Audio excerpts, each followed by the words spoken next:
Students, welcome back to my channel learn with Priyanka. मैं प्रियंका आज की इस वीडियो में आपके लिए लेके आई हूँ class 10th maths chapter 1 real numbers exercise 1.2 का। इस वाली वीडियो में हम question number 1 and question number 2 solve करेंगे। तो चलिए बिना टाइम को वेस्ट किए हम अपनी वीडियो को स्टार्ट करते हैं। तो इसका क्वेश्चन नंबर 1 क्या है? Prove that √5 is irrational. ठीक है, हमें ये प्रूव करना है कि √5 जो है ना वो इर्रेशनल नंबर है। वैसे तो √5 इर्रेशनल नंबर ही होता है, बट फिर भी हमें प्रूव करके इसको दिखाना है। ठीक है, तो हम इसको किस तरीके से प्रूव करेंगे? To prove that √5 is irrational. √5 को इर्रेशनल प्रूव करने के लिए हमें क्या करना पड़ेगा? हमें कॉन्ट्राडिक्शन मेथड यूज़ करना पड़ेगा, जिसको हम विरोधाभास विरोधाभास मेथड बोलते हैं। ठीक है, तो चलिए उसको हम यूज़ करते हैं। तो to prove that √5 is irrational we use the method of contradiction. Is that clear? ठीक है, तो सबसे पहले हम समझते हैं कॉन्ट्राडिक्शन मेथड होता क्या है। कॉन्ट्राडिक्शन मेथड एक प्रूफ करने का ना एक तरीका होता है, जिसमें हम ना जिस बात को प्रूफ करना है उसको हम उल्टा मान लेते हैं। ठीक है, लाइक हमें प्रूफ करना है √5 इज इर्रेशनल, तो हम √5 को रैशनल नंबर मान लेंगे। ठीक है, उसको उल्टा मान लेंगे, फिर कुछ स्टेप्स फॉलो करने होते हैं, फिर एक ऐसा रिजल्ट आता है जो कि गलत होता है। ठीक है, तब हम तब ये कंक्लूजन निकल जाता है, मतलब कंक्लूजन हो जाता है कि हमने जो माना था ना वो उल्टा है, उसका उल्टा है, ये गलत माना है हमने। ठीक है, और जो ओरिजिनल स्टेटमेंट है वो बिल्कुल सही है। ठीक है, तो ये हमारा कॉन्ट्राडिक्शन मेथड होता है। तो इसके लिए हम सबसे पहले क्या करेंगे? हमने बोला कि √5 is to prove √5 is irrational we use the method of contradiction. ठीक है, तो सबसे पहले तो हम मानेंगे let √5 is a rational number. ठीक है, सबसे पहले हम मान लेंगे कि √5 जो है ना वो रैशनल नंबर है। अब रैशनल नंबर क्या होता है? रैशनल नंबर वो होता है जो P/Q की फॉर्म में होता है। ठीक है, तो हम सबसे पहले क्या करेंगे? Now √5 is equals to A/B मान लेंगे। ठीक है, मतलब अपॉन की फॉर्म में होता है वो, A/B मान लेते हैं हम। P/Q भी मान सकते हो आप और A/B भी मान सकते हैं। ठीक है, तो where A and B are coprime numbers. अब को-प्राइम नंबर्स कौन से होते हैं? को-प्राइम नंबर्स ऐसे दो नंबर्स जिनका जो फैक्टर है ना वो सिर्फ और सिर्फ 1 आता है, कॉमन फैक्टर उनका सिर्फ 1 आता है। जैसे कि 3 और 5 है। ठीक है, 3 और 5 इनका कॉमन फैक्टर देखो, 3 1 ज़ा 3, 3 किसी के टेबल में नहीं आता अपने टेबल के सिवा, 5 1 ज़ा 5। ठीक है, 5 अपने टेबल के सिवा किसी के टेबल में नहीं आता, तो इन दोनों का कॉमन फैक्टर क्या हुआ? 1। ठीक है, तो ऐसे नंबर को हम क्या बोलते हैं? Co-prime numbers. ठीक है, तो यहाँ पे A एंड B क्या है? को-प्राइम नंबर्स हैं। ठीक है, अब हम क्या करेंगे? ये जो B है ना इसको हम इस तरफ लेके चले जाते हैं। B √5 is equals to A। ठीक है, अब हम इन दोनों को ना बोथ साइड स्क्वायर करेंगे। ठीक है, स्क्वायरिंग बोथ साइड्स, दोनों साइड्स का हम स्क्वायर करेंगे। तो देखिए √5 का हम स्क्वायर करेंगे तो 5 भी वापस आ जाएगा, और B का स्क्वायर करेंगे तो B स्क्वायर हो जाएगा, A का स्क्वायर करेंगे तो वो A स्क्वायर हो जाएगा। ठीक है, तो हम यहाँ पे क्या नोटिस कर रहे हैं ना कि जो 5 है ना वो A स्क्वायर से डिविजिबल है, डिवाइड हो रहा है। ठीक है, तो हम यहाँ पे लिख देते हैं 5 डिवाइड्स A स्क्वायर। ठीक है, 5 A स्क्वायर को डिवाइड कर रहा है तो 5 A को भी डिवाइड करेगा, इसलिए 5 डिवाइड्स A ऑल्सो। ठीक है, तो हम ये जो हमने निकाला है ना हम इसको इक्वेशन 1 मान लेते हैं। Is that clear? इसको हम इक्वेशन मान लेते हैं। ठीक है, अब हम पता है क्या करेंगे? हम लिखेंगे लेट मान लेंगे कि 5C is equals to A है। ठीक है, 5C is equals to A ये हमने मान लिया। जहाँ पे C इज एनी इंटीजर, कोई भी इंटीजर हो सकता है C। ठीक है, C can be any integer. Okay, तो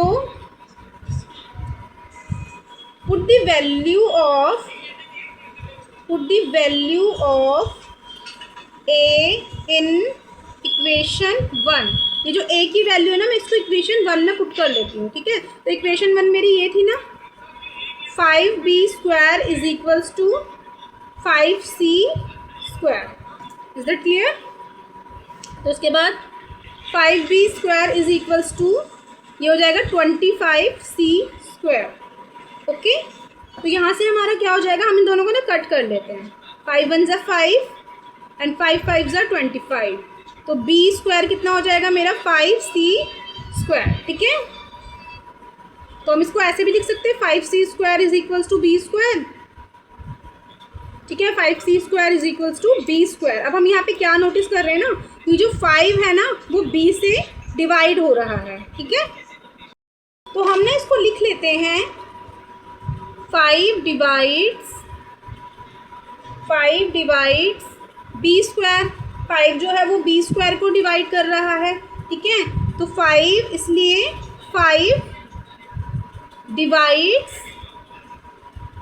b ऑल्सो. तो 5 जो है वो b को भी डिवाइड करेगा. ठीक है, now 5 is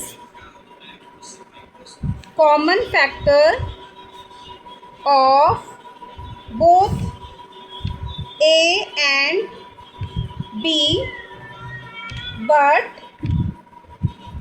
a and b are co-prime. ठीक है, अभी हमने देखा 5 जो है वो a से भी डिविजिबल है और 5 जो है वो b से भी डिविजिबल है. तो इट मीन्स 5 जो है वो 2 नंबर से डिविजिबल है, तो क्या वो को प्राइम होगा?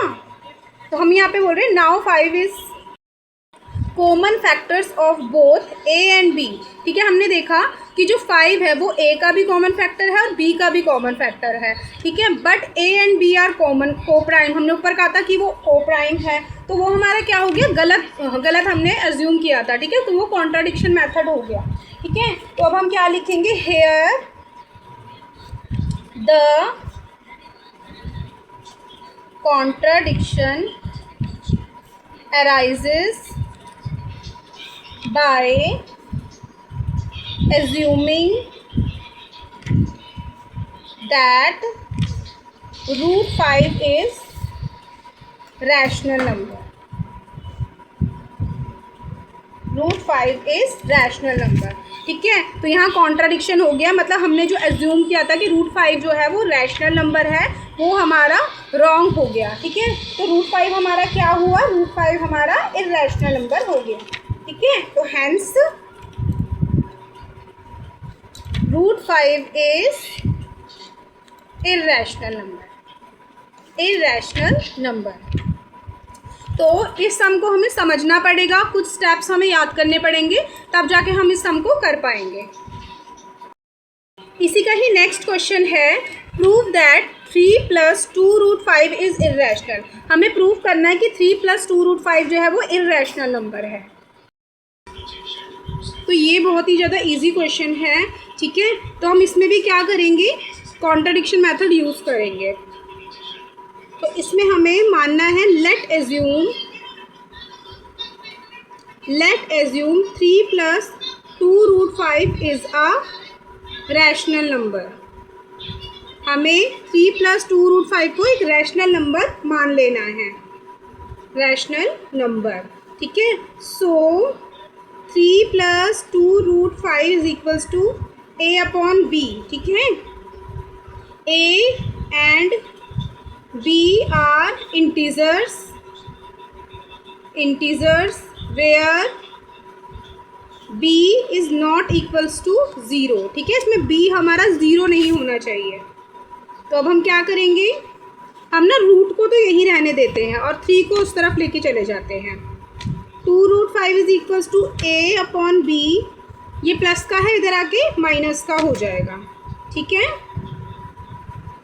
और हम क्या करेंगे, रूट 5 को यहीं रहने देते हैं और 2 को इधर लेके चले जाते हैं. 2 इधर मल्टीप्लाई में है, तो इधर आके क्या हो जाएगा, डिवाइड में 1/2 हो जाएगा.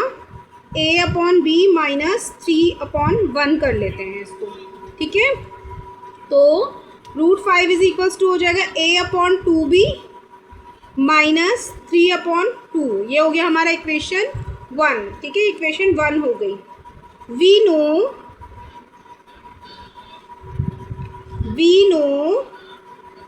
a/b is rational number. इसमें ना हमें पता है कि a/b जो है ना वो रैशनल नंबर, a/b इसमें ना क्या है कि हमें पता है कि a/b जो है वो रैशनल नंबर है, ठीक है।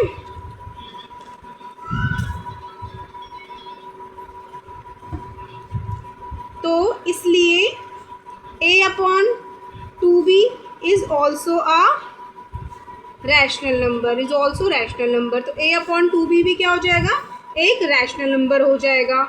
सो a/2b minus 3/2 is also rational number. ये भी हमारा रैशनल नंबर, क्योंकि तीनों एक दूसरे से रिलेट कर रहे हैं, ठीक है। एंड फ्रॉम इक्वेशन 1 से क्या होगा, we know that √5 is irrational. हमें पता है कि √5 इर्रेशनल है क्योंकि हमने पहले वाले क्वेश्चन में सॉल्व किया था। The contradiction arises by assuming that 3 plus 2√5 is a rational, ठीक है। तो यहाँ पे एक कॉन्ट्राडिक्शन आ रहा है। ये जो हमने माना है ना कि 3 + 2√5 जो है वो रैशनल है, तो वो गलत माना है हमने, ठीक है। हैंस 3 + 2√5 इज़ इर्रेशनल, ठीक है। तो ये हमारा सॉल्व हो गया। सो बच्चों, आज की इस वीडियो में इतना ही है। आई होप आपको मेरी वीडियो अच्छी लगी हो। अगर अच्छी लगी हो so please like, share and subscribe my channel. मिलते हैं अपनी नेक्स्ट वीडियो में, तब तक के लिए बाय बाय।